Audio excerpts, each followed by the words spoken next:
Alors, bonjour à tous. Aujourd'hui, en fait, je vais vous parler d'une demande d'interview qu'on m'a fait pour le blog Oser Réseau, hein, une agence web.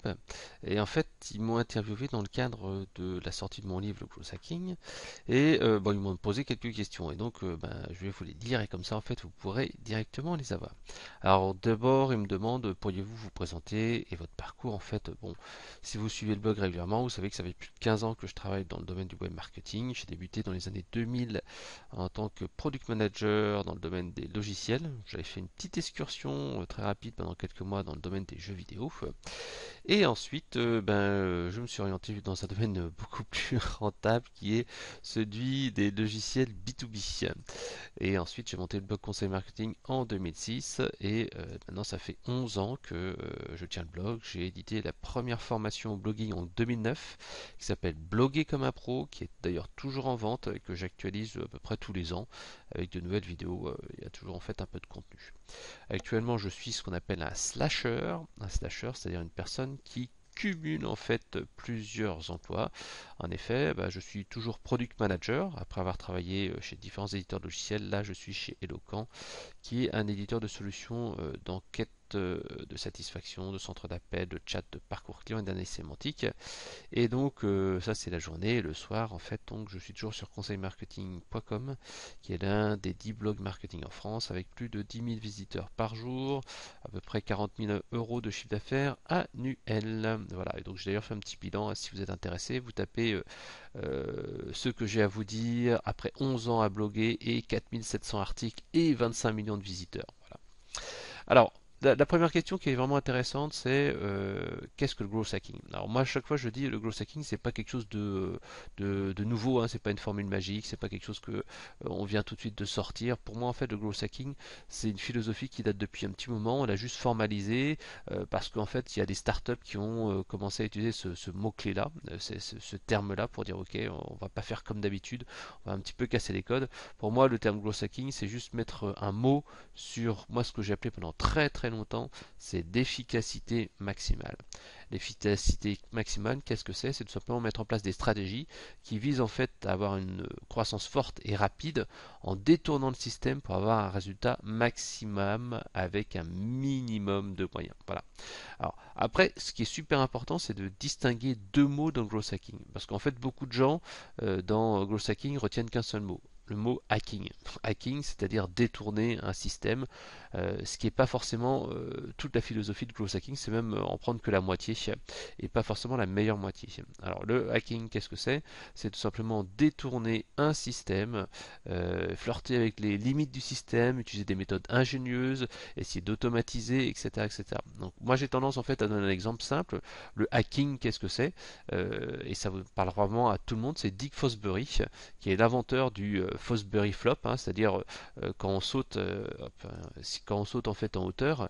Si vous tapez Fosbury Flop, Fosbury Flop, voilà, c'est un gars qui était en fait voilà, qui a lancé en fait une technique pour sauter en hauteur. Alors le Fosbury Flop, l'origine c'est en 63. Et donc en fait, c'est le gars en fait qui a appris où il fallait sauter en fait par derrière, en fait, ce qui est contre-intuitif.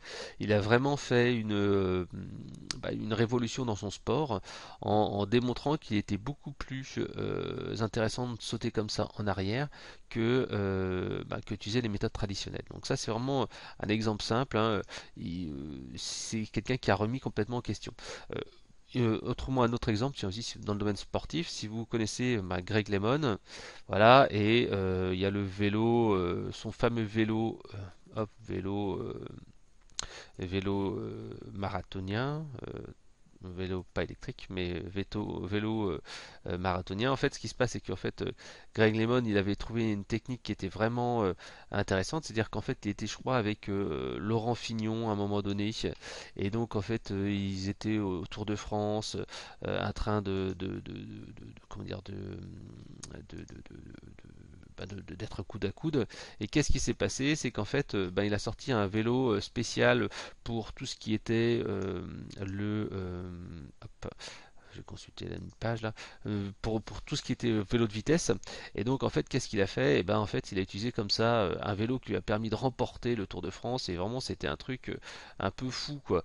À l'époque, personne n'avait osé utiliser un vélo comme ça. Et puis en fait, finalement, le vélo spécial, le casque spécial, etc., etc., pour l'aérodynamisme, lui a permis de gagner. Donc en fait, voilà, Dick Fosbury, Greg LeMond, c'est des gens en fait qui ont osé remettre en cause le système. C'est des gens qui ont aussi osé utiliser des nouvelles techniques. Et en fait, quelque part, c'était des gros hackers avant l'heure. Voilà. Donc en fait, c'est ça en fait d'une manière globale. Dans une entreprise, c'est tout simplement aussi détourner un peu le système. C'est par exemple utiliser des outils pour ajouter en masse des contacts clés sur LinkedIn, c'est faire du newsjacking pour détourner des actualités. Moi, je le fais de temps en temps lorsqu'il y a des trucs comme koh, comme il y a des trucs genre L'amour est dans le pré.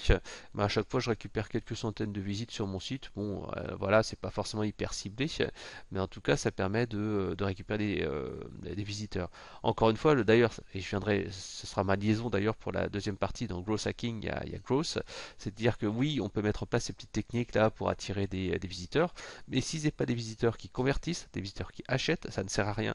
Et c'est là en fait justement que vient le deuxième mot growth, c'est-à-dire qu'on met en place une structure, un cadre pour assurer la croissance de son entreprise avec ce qu'on appellera le framework AR. Voilà. Alors, souvent, en fait, le problème, moi, que je vois, c'est que les startups, les web marketeurs, etc., les créateurs d'entreprises retiennent surtout le mot hacking dans growth hacking. Et pour eux, en fait, ben voilà, moi je fais du growth hacking, et donc en fait, qu'est-ce que je fais? Ben, je spam. Je récupère des emails, j'ajoute en masse des gens, je spam les forums, etc., etc. Or, en fait, ben, c'est pas ça. C'est pas ça uniquement. Alors, c'est un peu de ça, mais c'est pas ça. C'est se dire voilà, j'envoie des emails en masse. Non, le growth hacking, ça vous autorise pas à détourner la loi, à être hors la loi, à faire des choses qui sont illégales. C'est pas dire ouais mais je fais du growth hacking ou j'essaye de faire de l'attraction pour mon entreprise. Non, c'est pas ça. Ça c'est du vol. Encore une fois, récupérer des données depuis un site internet, une base de données, envoyer en masse des emails, c'est pas du growth hacking, c'est du vol pur et simple. Après, il y a pas mal de gens qui se disent pas vu pas pris, mais pour moi, ce n'est pas du tout du growth hacking. Voilà. Alors justement, la partie growth, c'est ce qu'on voit le moins souvent, c'est que les gens en fait oublient cette partie growth et en fait c'est tout simplement l'adaptation des méthodes agiles de l'informatique, le méthode Scrum, pour mettre en place en fait un tunnel et un cadre pour ses actions marketing. C'est-à-dire qu'on va modéliser son tunnel des ventes. Modéliser, c'est-à-dire qu'on a une phase où on va faire de l'acquisition, on active les gens, on fait de la rétention, on essaie d'avoir de la recommandation du parrainage et puis on essaie d'augmenter ses revenus. Donc voilà, on a un tunnel en fait, hein, un tunnel de vente classique, et on va essayer d'optimiser là où il y a le moins de performance possible en sélectionnant des idées les plus intéressantes, les plus performantes, les plus rentables et qui donneront un impact à court et moyen terme beaucoup plus important. Donc cette méthodologie, le tunnel AR, où on dit voilà où en fait on est moins performant et où on va améliorer ses performances, c'est vraiment une base qui permet très rapidement d'avoir des résultats. Ça permet des startups, des PME d'optimiser leur budget qui sont souvent très très petits pour aller à l'essentiel sans se disperser. Voilà. Alors, la troisième question, c'est pourriez-vous citer des exemples d'entreprises ayant intégré avec succès des stratégies de growth hacking? En fait, il y en a de très très nombreux. Alors par exemple, moi je cite toujours le classique, hein, mais bon, à force de citer celui-là, on en aura un petit peu marre. C'est Airbnb, hein, on le sait toujours, Airbnb, qu'est-ce qu'ils ont fait? Au début, en fait, ben, c'est Airbnb, c'est un airbed, hein, c'est-à-dire un matelas gonflable, et puis c'est bread and breakfast, c'est-à-dire le petit déjeuner. Donc en fait, tu proposes un matelas gonflable et un petit déj dans ton appart. Voilà. Alors après, la légende dit oui, ça a bien décollé le jour où ils ont fait venir des photographes pour prendre des super photos des appartes. Oui, c'est vrai. C'est pas faux, hein, et c'est vrai que ça aide aussi. Mais ce qui a vraiment fait décoller également, c'est le jour où ils ont commencé à pomper les contacts en fait de Craigslist. Alors Craigslist, qu'est-ce que c'était? Craigslist, en fait, c'était un site de petites annonces. C'était l'équivalent du Bon Coin en fait aux États-Unis. Et donc tous les gens qui mettaient une annonce dans la catégorie location entre particuliers, ben, ils les contactaient grâce à un petit outil pour leur dire hey, n'oublie pas aussi de passer ton annonce sur Airbnb. Et donc forcément les gens se mettaient sur Airbnb. Comme le site était plus joli, plus ergonomique, qu'il avait plus de trafic, etc., etc., et bien tout simplement ça a eu un succès. Encore une fois, il détourner du trafic si vous n'avez pas un bon produit, une bonne offre qui est supérieure à la concurrence, ça ne servira à rien.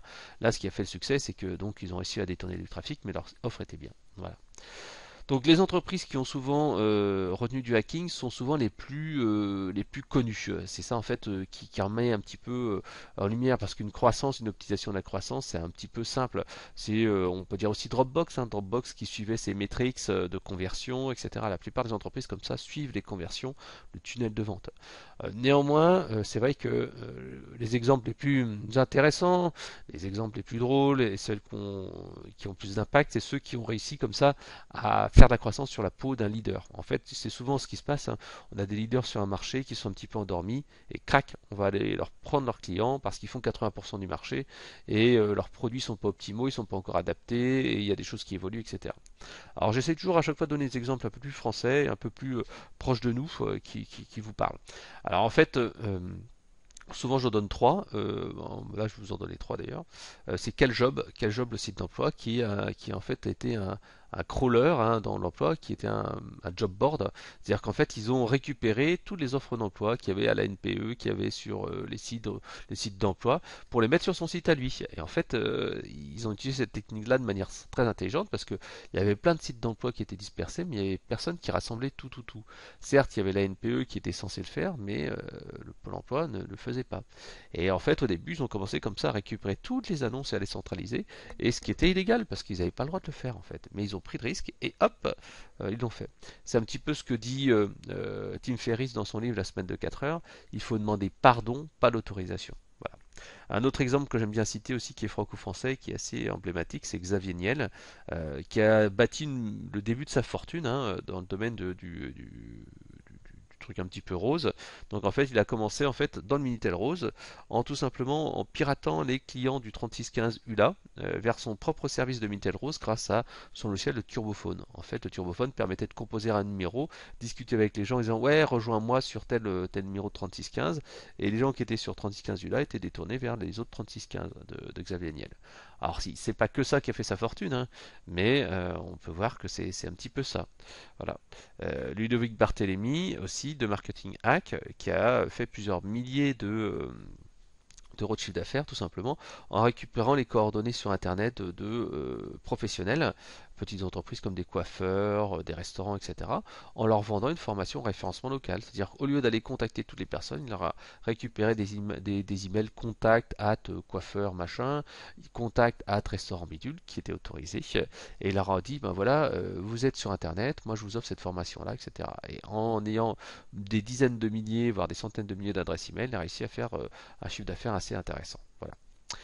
Alors, la quatrième question qu'on me pose, c'est quels sont les outils indispensables à la pratique du growth hacking. En fait, j'ai écrit un article complet là-dessus, hein.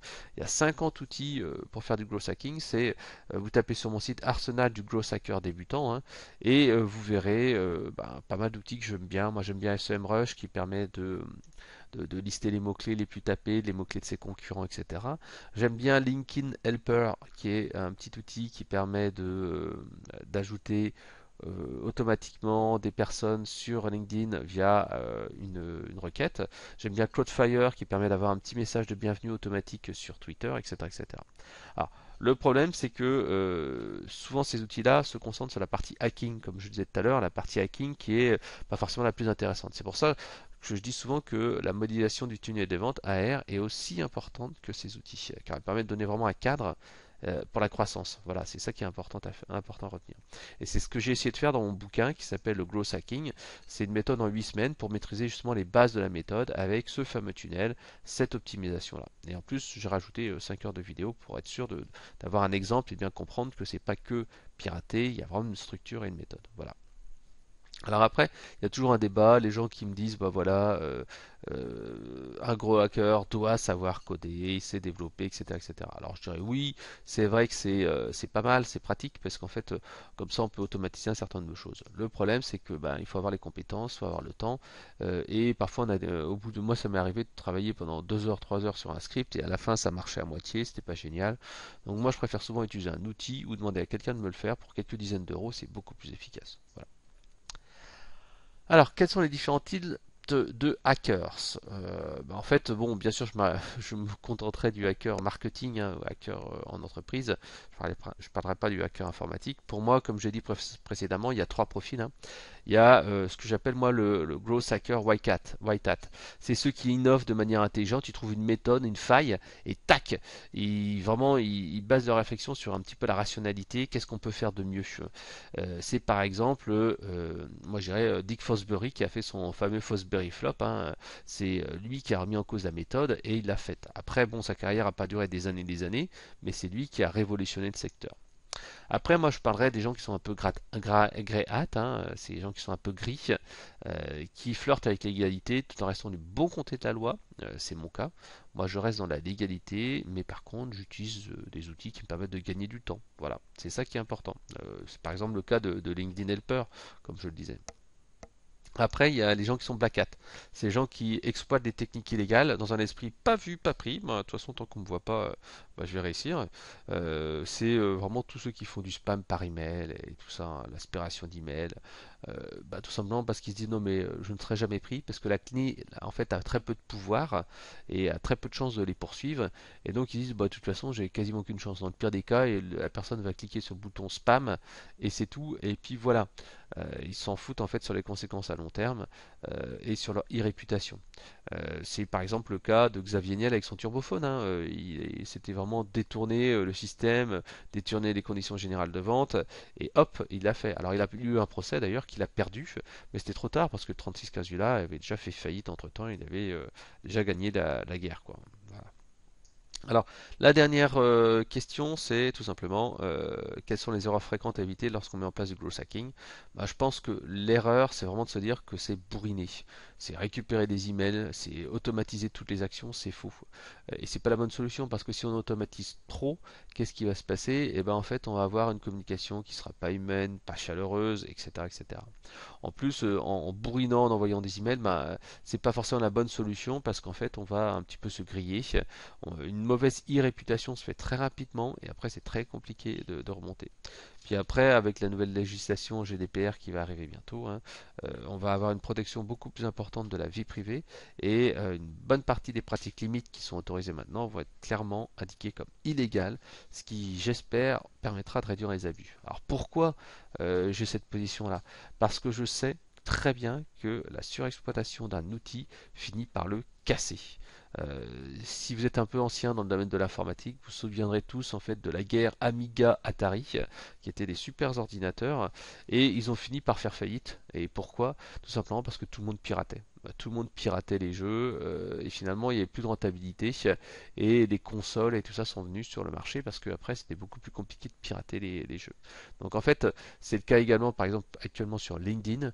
LinkedIn pour moi c'est un super outil, je l'ai redécouvert il y a 3 ans. Et c'est vraiment bien, sauf qu'en fait, comme ils n'ont pas de conditions fortes et de restrictions fortes, au contraire de Facebook qui a vraiment un effort important pour éviter les détournements, pour éviter l'automatisation, la récupération des coordonnées, et ben en fait, LinkedIn, eux, laissent tout en open bar, tout simplement parce qu'ils veulent devenir les Facebook du pro. Donc en fait, ils acceptent qu'on puisse récupérer des emails, ils acceptent qu'on fasse du mass mailing, d'extraire les données, etc., etc.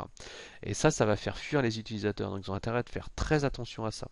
Alors c'est vrai qu'ils commencent à mettre en place des barrières. Par exemple, il y a un outil comme Email Hunter qui était très pratique pour récupérer les coordonnées des professionnels de certains contacts, hein. Et ben en fait là, bah, cet outil-là maintenant, il n'est plus utilisé comme avant. On peut plus aller comme ça récupérer un email d'une personne qu'on ne connaît pas. Il ne faudrait pas arriver justement à un système comme Twitter. Pour moi, Twitter est vraiment arrivé dans les limites de ce système-là. Ils ont laissé tout ouvert, tout open bar, tout automatique. Et en fait, maintenant, c'est vraiment une usine à spam, à robots. Et c'est un outil qui, en plus, à la base, est complexe et pas facile à appréhender. Donc, il y a beaucoup de gens comme ça qui se détournent un peu. Il faut apporter de l'humain, de la valeur ajoutée. Il faut que ça soit user-friendly. Il faut mettre de l'émotion. Et c'est ça qui va permettre de vendre. Donc, le growth hacking, ça va pas être de bourriner comme un malade parce que c'est pas ça qui va apporter la solution. C'est apporter de la valeur, avoir un bon produit. Et souvent, en fait, les bonnes bases du growth hacking, c'est d'avoir un bon produit, puisque si tu as un mauvais produit, ça va être compliqué, même en bourrinant, même en forçant les gens, etc., etc., à commander. Voilà. Donc ça, c'est l'interview donc, que j'ai écrit pour Oser Réseau. Si vous voulez la retrouver, vous allez sur Oser Réseau, hop, le site internet. Centre de formation, web marketing, etc. Donc oserreseau.com, O-S-E-R-E-S-O.com. duno.com et donc vous retrouverez dans la partie blog interview mon interview et vous l'avez aussi bien sûr sur mon site internet que je vais mettre où je vais mettre en fait cet enregistrement vidéo et audio ou sur mes podcasts. Voilà. Et n'oubliez pas, si vous souhaitez aller plus loin, vous pouvez aussi acheter mon livre Le Growth Hacking. C'est 25 euros, enfin 24 euros TTC ou 17 euros en version numérique Kindle sur Amazon ou dunode.com. Avec ça, il y a 5 heures de vidéo que j'offre dedans, donc n'hésitez pas. Et le dernier point, si vous achetez le bouquin, que vous vous taguez sur les réseaux sociaux Facebook, Twitter, LinkedIn, à ce moment-là, je vous offre 2 mois d'abonnement à ma formation continue sur le web marketing et le growth hacking qui s'appelle la Star Marketing Academy. Et donc non seulement vous allez acheter le bouquin, ok, vous allez avoir la méthode, vous allez avoir les 5 heures de vidéo, mais en plus, donc je vous offre 2 mois de la Star Marketing Academy qui vaut 50 euros, c'est-à-dire que vous avez dépensé 24 euros et vous allez récupérer en fait 50 euros. Donc voilà, au final, vous gagnez entre guillemets 25 euros en vous abonnant et en achetant le livre. Vous avez 2 mois d'abonnement à la Star Marketing Academy qui comprend plus de 40 heures de vidéos et de trucs et astuces et tous les mois, pendant 2 mois en fait, là si vous êtes abonné, si après vous poursuivez, vous aurez encore plus d'astuces, mais pendant les 2 mois, vous allez donc accéder à tous les trucs et astuces existants, 40 heures, plus des nouveaux pendant les 2 mois à venir. Voilà. Allez, je vous souhaite une bonne journée et à très bientôt. Au revoir.